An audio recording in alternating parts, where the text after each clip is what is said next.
Keep calm and wait for Christmas. तो Christmas season on था, वो मौसम जिसका सारा साल इंतजार किया जाता है, वो मौसम जिसे मुस्कुराहटों का, इत्मीनान का, खुशियों का और मोहब्बतों का मौसम कहा जाता है, तहाइफ का, सियाहत का और घंटियों का भी। दुनिया भर के रंग बिरंगे परिंदों से आबाद मैनचेस्टर खाली होने लगा। 12 दिसंबर से 13 जनवरी तक के लिए यूनी बंद थी। बर्थवर्क, पार्क हॉल, एंसलम हाउस और आसपास की दूसरी स्टूडेंट्स की रिहाइशगाहें खाली होने लगीं। दूसरे शहरों से आए स्टूडेंट्स अपने घरों को चले गए। दूसरे मुल्कों से आए कुछ मैनचेस्टर में जॉब की वजह से रह गए, कुछ अपने दोस्तों के साथ उनके घरों को चले गए और कुछ दूसरे मुल्कों की सियाहत की तैयारी करने लगे। अमरा ने ऑक्सफोर्ड रोड को सुनसान होते देखा, जहां पर सुबह स्टूडेंट्स का हजूम तेजी से हरकत करता नजर आया करता था। अमरा एकदम से सबको याद करने लगी थी, जिन्हें वो जानती थी और जिन्हें कतई नहीं जानती थी, सबको। इतने हजारों स्टूडेंट्स के जमे गफीर को उसे नहीं मालूम था कि वो उस माहौल से इतनी वाबस्ता हो चुकी है कि उस माहौल के बदल जाने से ऐसे उदास हो जाएगी। ऑक्सफोर्ड रोड को ऐसे खाली खाली देखकर उसे हौल पड़ते, वो इतनी जज्बाती है, उसे अब मालूम हो रहा था। उसके स्टोर में सुपर सेल की तैयारी तकरीबन मुकम्मल हो चुकी थी। अब एक पूरा महीना वो दिन रात काम कर सकती थी। उनकी फी घंटा उजरत भी बढ़ा दी गई थी। वो इन दिनों ज्यादा से ज्यादा काफी पॉइंट्स कमा सकते थे और अमरा ये पॉइंट्स कमाना चाहती थी। शर्ली दाइम वगैरह का ग्रुप यूरोप की सियाहत के लिए जा रहा था और आलियान भी। उसे हैरत थी कि वो दूसरे मुल्कों में इतनी आसानी से घूमने फिरने के लिए कैसे जा सकते हैं। पाकिस्तान में तो लोग ऐसे दूसरे शहरों में नहीं जाते। दाइम ने उससे भी चलने के लिए कहा था, लेकिन उसने इनकार कर दिया था। उसे एक एक पाउंड जमा करना था। तुम गलत समझ रही हो, इतने पैसे नहीं लगते जितने तुम समझ रही हो। हम ट्रेन या बस से जाएंगे।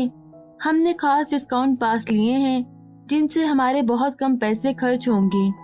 हम किसी लग्जरी होटल में नहीं रहेंगे, बल्कि हॉस्टल्स में रहेंगे या बहुत कम कीमत वाले होटल्स में। शर्ली ने उससे मनाना चाहा, मैं फिर भी नहीं जा सकती, मुझे एक एक पौंड बचाना है। तुम्हारा फैसला भी माकूल है। शर्ली ने उसके फैसले का एहतराम किया। हम पहले स्वीडन जाएंगे, फिर फ्रांस। क्या कोई ऐसे जूते हैं जो पैरों को इतना आराम दें कि लगे ही ना कि हम उन्हें पहनकर 8-10 मील चलते रहे हैं।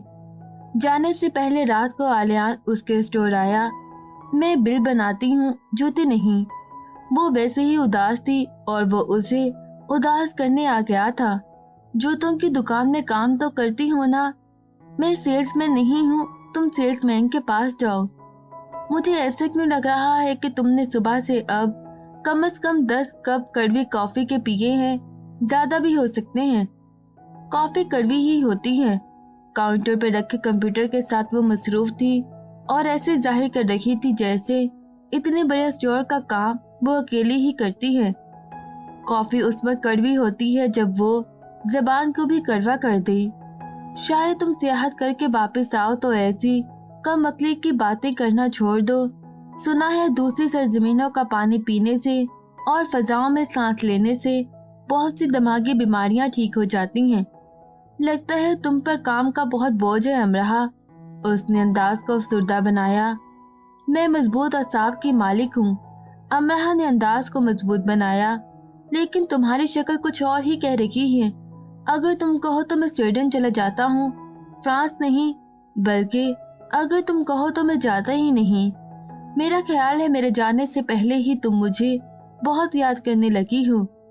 मुझे इंतजार रहेगा ये देखने के लिए कि स्वीडन और फ्रांस की हवाओं ने तुम पर से पागलपन के असरात कुछ कम किए या और बढ़ा दिए। तुम्हें मेरा इंतजार नहीं रहेगा? उसने चंद कदम आगे बढ़कर जूतों के रैक की तरफ देखते हुए खुद को लापरवाह जाहिर करते हुए पूछा। अमरा खामोशी से अपना काम करती रही।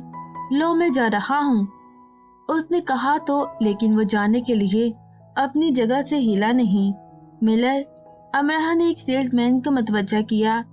इन्हें ऐसे जूते चाहिए जिन्हें पहनकर ये उड़ सकें, प्लीज उनकी मदद करें।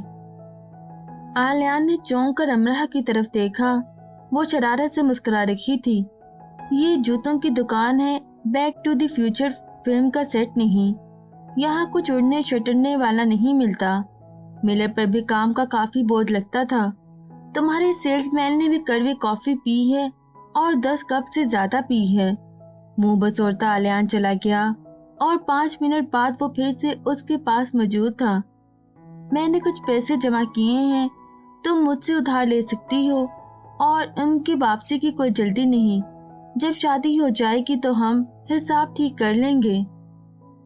अमराह ने अपने सर पर ऐसे हाथ रख लिया जैसे कह रही हो कि खुदा के लिए जाओ, मेरा मगज ना खाओ। ठीक है, मैं जा रहा हूँ, लेकिन ऑफर मौजूद है। तुम मुझे फोन करके बता सकती हो। हमें सुबह निकलना है। तुम हमारे निकलने से 1 मिनट पहले भी बता सकती हो। ठीक है, मेरा इरादा हुआ तो मैं 1 मिनट पहले फोन कर दूंगी। पक्का? वो ऐसे खुश हो गया जैसे उसने उसके साथ रहने का वादा कर लिया हो। हाँ पक्का। 10-12 जूते सिर्फ देख कर आध पौन घंटा मजीद स्टोर में गुजार कर वो चला गया। अमराह की आंखें नम हो गईं। वीरा और एनॉन भी जा चुकी थी। जितने उसके दोस्त थे और जिन जिन से उसकी हाय हेलो थी, सब बारी बारी जा चुके थे। वो भी जाना चाहती थी, बल्कि वो ही तो जाना चाहती थी। वो जिसने कभी ये नहीं सोचा था कि वो कभी पाकिस्तान के चंद शहरों के अलावा कहीं और घूम फिर सकेगी, उसको ही तो जाना चाहिए था। वीरा, एनॉन और ऐसे ही दूसरे लोग कितने कितने मुल्क घूम फिर चुके थे। उसने भी काम करके पैसे इकट्ठे किए थे, लेकिन वो पैसे वो दाइम को वापस करने के लिए जमा कर रखी थी। अगर बाबा के स्टोर में आग न लगती और उसने अपने पैसे बाबा को ना दिए होते तो वो भी वीरा के साथ निकल चुकी होती। उसकी आंखें नम थीं, इसलिए क्योंकि जिंदगी शायद उसे चंद मौके दे देगी दूसरे मुल्कों की सयाहत के, लेकिन वो उसे ये सब दोस्त शायद नहीं दे सकेगी। खैर, दिल मजबूत करते हुए वो ओवर टाइम करती रही और हफ्ते में 1 बार यूनिवर्सिटी तक पैदल चलती जरूर जाती। खुशाइन बात ये थी कि 13 जनवरी से पहले सब पहले जैसा होने वाला था। यूनि खुलते ही एग्जाम शुरू थे, इसलिए सब न्यू ईयर के बाद आना शुरू हो जाएंगे। यूनिवर्सिटी के हजारों स्टूडेंट्स को कभी ये खबर नहीं हो सकती थी कि लाहौर की रहने वाली, दादा की गोद में घंटों से रख कर रोने वाली उन सबको कितना याद कर रही है। वो यूनिवर्सिटी पर गिरने वाली बर्फ को घूरती है और मुस्कुराने की सही करती है। वो ओल्ड कैंपस की यूनिवर्सिटी आर्क के पास खड़ी होती है और आती जाती ट्रैफिक को देखती है। उसके मुंह से भाप निकलती है और आंखें गीली गीली सी हो जाती हैं। वो दादा को मैनचेस्टर में फैली बर्फ दिखाती है, मुस्कुराने की कोशिश करती है, उनकी बातों से दिल बहलाती है। तुम चली जाती मेरे बच्चे, जितने पैसे तुम्हारे पास थे पैसे तो आ जाएंगे, वक्त नहीं आएगा। मैं अगले साल चली जाऊंगी, अगले साल तक तो मैं यहीं हूँ ना, उसने दादा से कहा और खुद को भी तसल्ली दी। जिंदगी ने जितने झूले अपनी बाहों में थाम रखे हैं वो सब वक्त के इशारे से चलते हैं। उनमें झूलने के लिए वक्त के इशारे का इंतजार करना ही पड़ता है। और कहा जाता है कि क्या प्यारी चीज है क्षमा, क्रिसमस नहीं करती शोरो गोगा और मुलायमत से खुद को निछावर करती है, चली जाती है। बेगर्जी से ये खिदमत पर मामूर रहती है।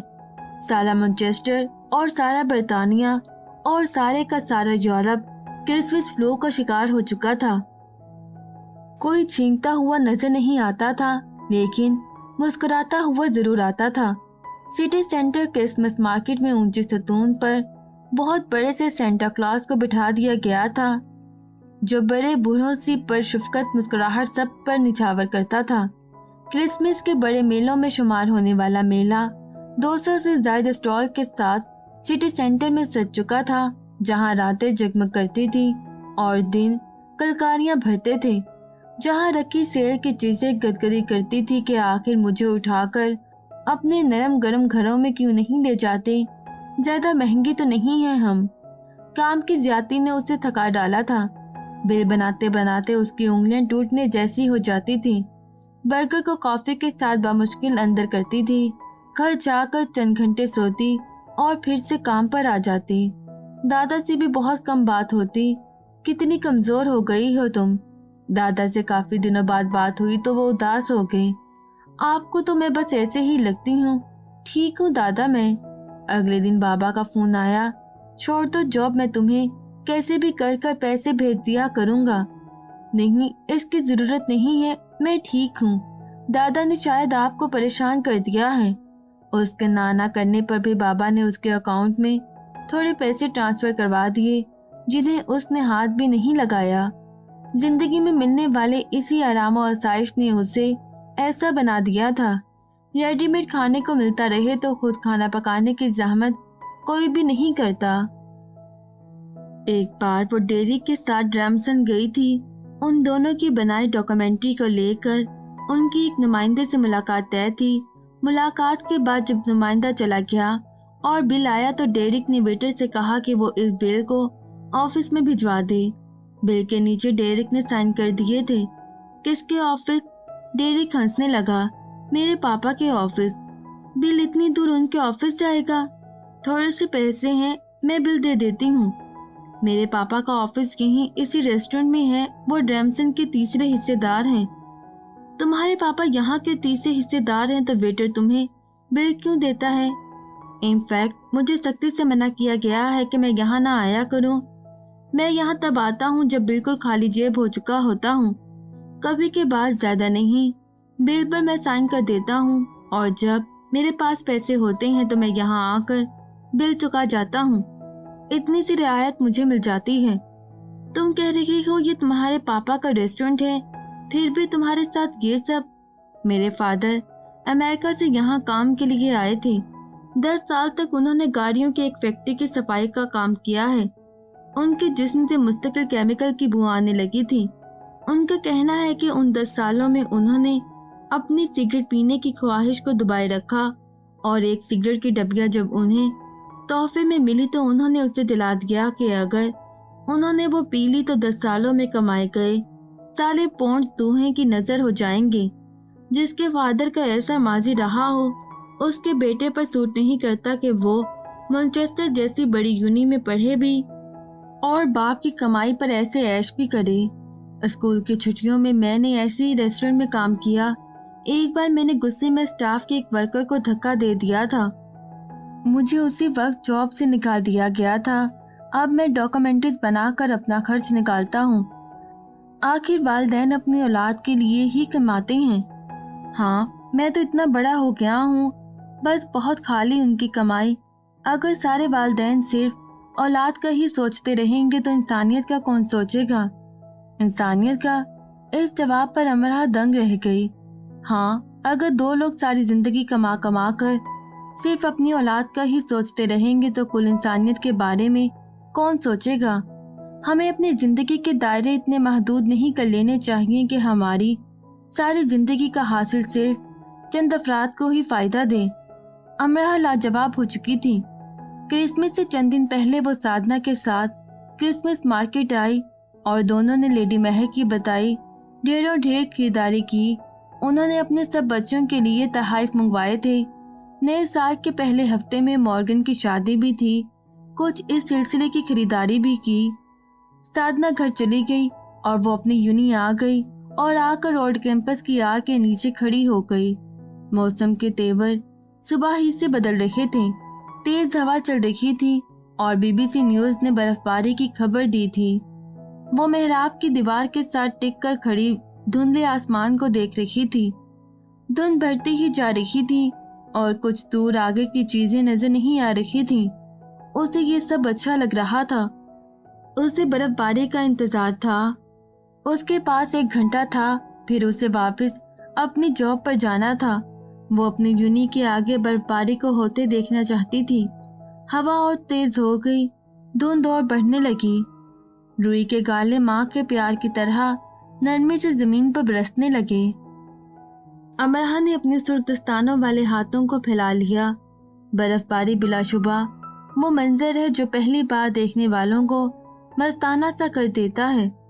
सफेद फूल बर्फ बने अमरा से शरारतें करने लगे। दोनों में दोस्ती हो रही थी। अहद व पैमान तश्कील दिए जा रहे थे। कुदरत के शाहकारों को सराहा जा रहा था, उनसे लिपटा जा रहा था।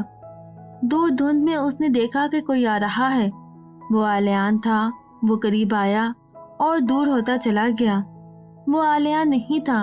बर्फीले रेशों को अपने सुर्ख दस्तानों पर समेटते वो जहां की तहां खड़ी रह गई। उसे आलियान आता और जाता क्यों नजर आया था? सवाल दिमाग से उठा और दिल में जा मुकीद हुआ। गर्म कोट के अंदर उसके वजूद ने सहम कर झुरझुरी ली। धुंध को चीरता फिर कोई आ रहा था। ऑक्सफोर्ड रोड को भागकर पार करता हुआ, यूनी की तरफ बढ़ता हुआ, अमरा मेहराब की दीवार के साथ सिमट सी गई। बर्फबारी में तेजी आ गई थी। उसकी सुर्खदस्ताने नम हो रहे थे। बर्फ की फुहार को देखते उसकी आंखें नहीं थक रही थी। और ये कौन उसकी तरफ आ रहा था, जिसके हाथ में नीले पीले सफेद फूल थे? फूल बहुत ज्यादा थे। उन पर बर्फ गिर कर ठहर रही थी। वो बार बार उन्हें झाड़ रहा था। उसने गर्दन को खम देकर अमरा को देखा और अबरू उचकाकर मुस्कुरा दिया। तेज हवा का झोंका आया और उस शबीहा को उड़ा कर ले गया। अमरा ने सहम कर आसपास देखा। ट्रैफिक न होने के बराबर थी। इतराफ में इक्का दुक्का लोग थे और बस। उसने वहां से तेज तेज पैदल चलना शुरू कर दिया। सनसनाहट हुई और वह सारी की सारी एहराम हैराम पर बरजमा हुई। चलने की रफ्तार उसने और तेज कर दी और फिर वो भागने लगी, ऑक्सफोर्ड रोड पर यूनी को अपने पीछे छोड़ते, क्योंकि खौफ उसके वजूद में सरायत कर रहा था। आलियान उसके दाएं बाएं आगे पीछे हर तरफ था। वो सामने से उसकी तरफ आ रहा था। वो पीछे से उससे पुकार रहा था। ये सब क्या था? ये सब ठीक नहीं था। उसे अपने ताक़ुब में आलियान नहीं चाहिए था। बर्फ पर भागते भागते वो फिसल कर गिर गई। ये आलियान कौन था जिसने उसे गिरा दिया था? ठंडी नाक से दर्द की लहर उठी। उठकर उसने अपने कपड़े झाड़े। बर्फ उसके वजूद में उतरती उसे ठंडा कर रखी थी। वो कांप रही थी। क्या ठंड है? यकीनन नहीं। और उसे तकलीफ हो रही थी। सफेदे के माहौल में सुरमई कोट और सुर्ख मफलर में वो खजां में खिली उस कली की मानिंद हो गई जो बेवक्त खिलने पर आपतीता हो जाती है। जूनी को अपने पीछे छोड़ते वो आहिस्ता आहिस्ता चली जा रही थी। रुई के गाले अभी भी गिर रहे हैं, उसके खुले बालों में अटक रहे हैं। वो बर्फबारी देखने आई थी, लेकिन उसने ये कैसी बर्फबारी देखी थी जिसने उसके अंदर की बहारों को खत्म कर डाला था। सारा सब्जा सफेदे में बदलता जा रहा था और खजां कितनी भी खूबसूरत क्यों ना हो, वो बहार को निगल ले तो मौत होती है, और मशरकी लड़कियों के लिए ये मौत जल्द नाजिल होती है। वो सल्तनत सफेद पर चल रही है, लेकिन ऐसा क्यों लग रहा है कि वो जमीन में धंस रही है। दिल एहसासात का अखाड़ा है और दिमाग उस अखाड़े का शेर। ये शेर धारता है तो दिल जलकर बुझकर ठंडा होकर बैठ जाता है। मशरिक के अखाड़ों में ये शेर नगर नगर पाया जाता है। मशरिक सन्यासी भी है और सामने भी। मशरिक में पर्वत भी हैं और पताल भी, संगे पारिस भी, संगे राह भी, जोत भी, छोक दीप भी, जोग भी हैं और जोगने भी। ऐसी झरखेज धरती के बासियों की बहारों को खजाएं क्यों कर निगल ना लें। वो रुक गई और उसने गर्दन मोड़ कर देखा। क्या अभी भी वो उसके पीछे था, दाएं भी और बाएं भी। उसने अपनी आंखों को उस मंजर को फिर से देखने के लिए तड़प जाते देखा। मजीद वीडियोस देखने के लिए हमारे चैनल ऑडियो बुक्स ट्रैक्स को सब्सक्राइब करें और बेल आइकन पर क्लिक करें।